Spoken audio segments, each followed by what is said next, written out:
Hey, today we're going over GT counter and the million ways we run it and why we do that. Coming at you right now, 8U through high school. Stay tuned.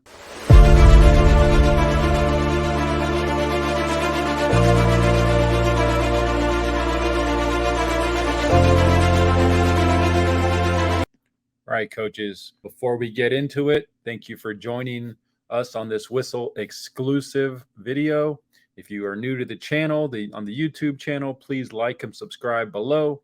Hit that notification button. And if you were on the whistle.com exclusive article, please go below. Obviously, like it. We want to make sure all these coaches see it. But please start a conversation in the comments below. This is a way where we can isolate one play and just have coaches talk about it. Good, bad, or indifferent in the comments below. So please take a second and do just that after you've read and watched the cut up. All right, so you can see I'm going to start here with the diagram on the screen out of our open 2x2 set.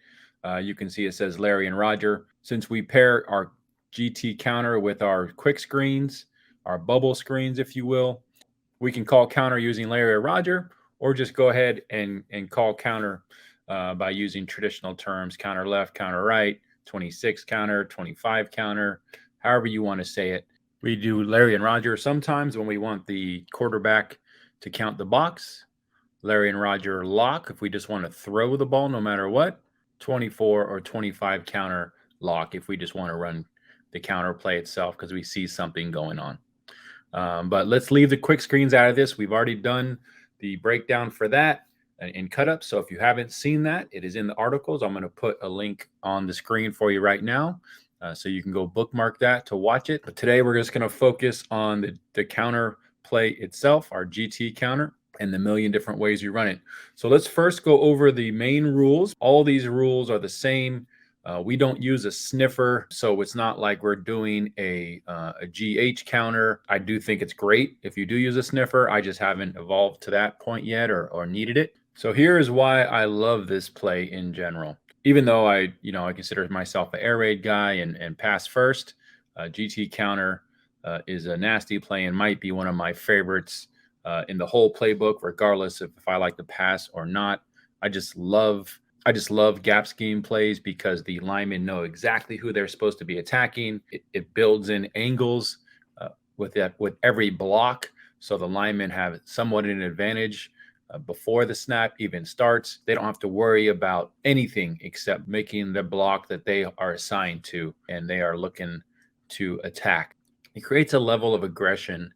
Even though we're a pass pro heavy team, it allows us to have that aggressive mentality. Now, as a play caller, I definitely align myself with power raid or kind of what Lincoln Riley has created in his time in the college football ranks, obviously with Oklahoma, the past handful of years, and now he's moving on to USC. So I'm sure we'll see it done there. But he runs GT counter a trillion different ways, and he does use sniffers and H-backs and tight ends, and he gets a lot of different people involved.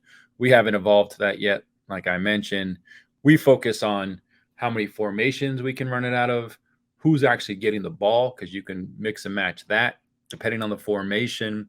Obviously, we want to mix and match motions of all different types as well to get the eyes moving pre-snap. Just so you know, when you get to the cut-ups, we only put a few cut-ups of the 8U and 10U because the 8U doesn't pull at all. It's just kind of a quick hitting off tackle play. But it is the base, the groundworks of an off tackle play that every air raid team needs. The 10U team only pulls the guard. They don't pull the tackle and the guard quite yet.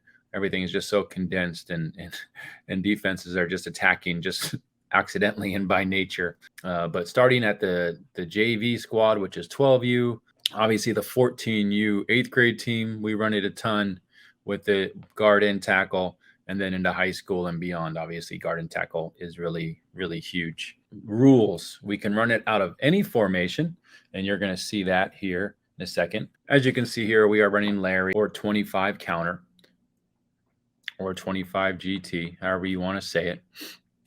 And so rule number one, on the front side, everyone is back or down blocking. As you can see, the left tackle on the screen here is back blocking. He's going to try to help with the D tackle. If that guard next to him doesn't need help. He's just going to climb and find a linebacker. Obviously, the play side guard is going back and down on that D tackle who's in the 1 technique. The center is back blocking on the backside D tackle. And then obviously on the backside of the play, the backside guard is throwing his elbow, opening and attacking downhill. If you can notice, and it's intentional, a downhill angle, looking to hit the half of the DN that is downfield. If we are going to miss, which obviously we don't want to, but if we are, we want to miss inside so the running back can cut up underneath that. Really, this is a kill shot for this guard. We really want them thinking that they should be going a million miles per hour and blowing that D end out.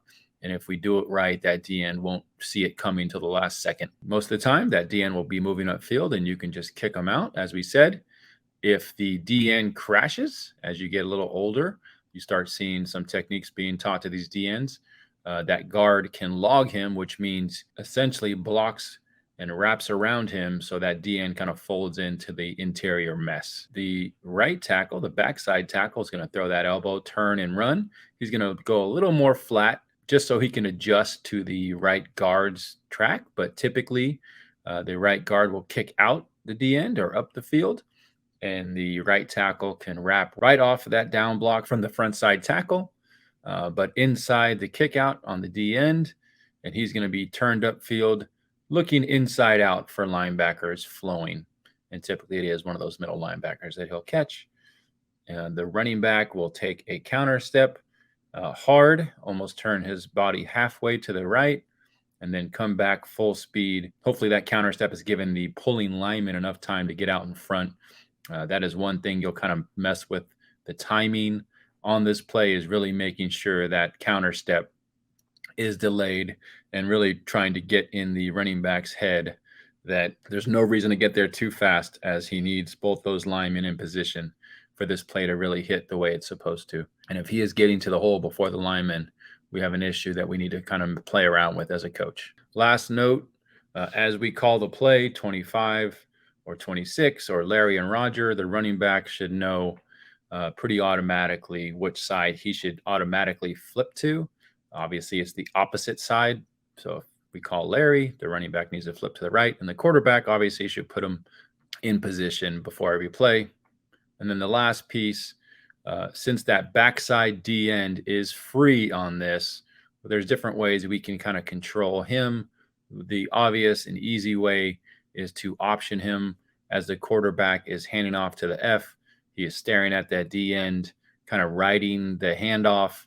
And then as he hands off to the running back, he is going through his option move on that D end, acting like he has the ball and sprinting out to the right as if he fake handed off and optioned him. So, okay, so here are all the different ways that we run it. Okay, so open, obviously our 2x2 set, pretty straightforward. That's how we run it quite a bit. Here is our open H move. So you can see this H is motioning pre-snap, and he's motioning all the way through. As he gets to about the tackle or the guard, we snap it. So it could be, to the defense. It could look like a lot of things, like jet, for one example. And then we just hand off and hand it to the F. We have early, so our 3x1 set. We can run it of our 3x1 and motion the L. All right, so out of our 2-back set, this one is blue since the tight end is to the left. One thing to call out here is this H coming outside the tackle. Sam is in the box or right on the edge of the box. It tends to pull people out with him and align them with his blocking even more. And the other way we do it out of our 2-back is crossing face. So we'll see sometimes have some issues with this backside D end, or just some washes getting through here. We see a lot of 5-man fronts in youth or middle school. So sometimes we need that extra blocker. So the quarterback will snap it. The H will fly through first. The F is counter stepping. And then it also kind of pulls the eyes to see this cross action in the backfield.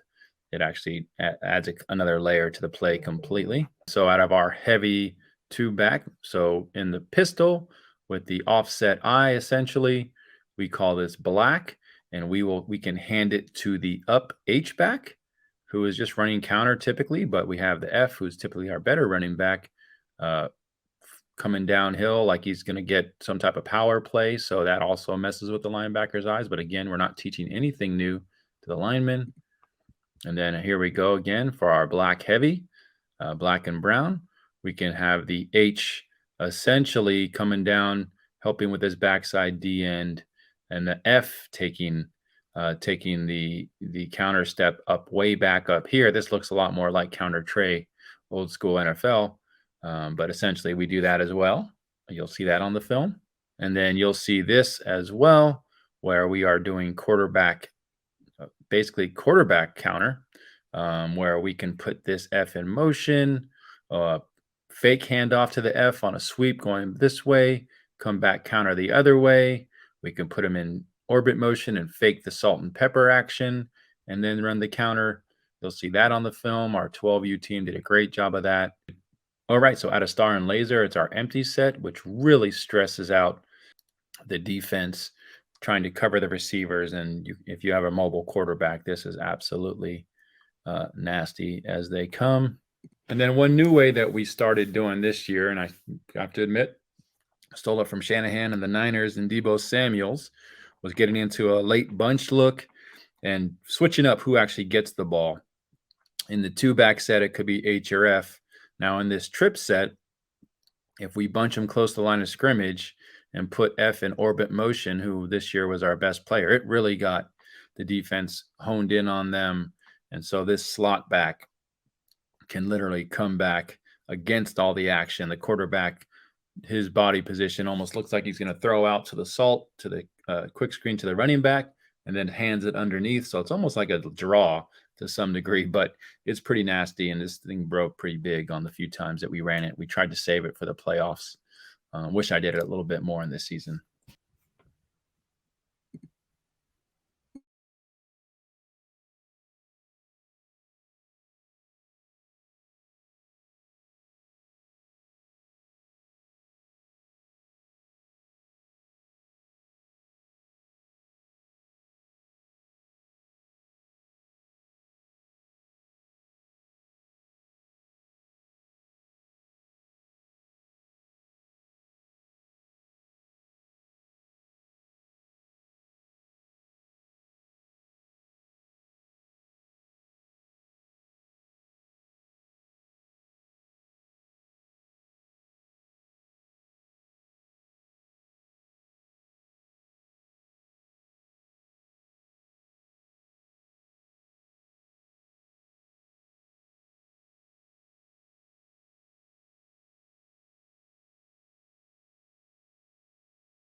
Okay, so hopefully the breakdown and the cut-ups were helpful to you. Feel free to come back and watch it at any time. In the comments below, let's get conversation started. And as always, keep spreading the word. Whistle.com. Coaches can come here and get every resource they need to have a successful football season and career moving forward. Thanks again, and we'll see you on the next one.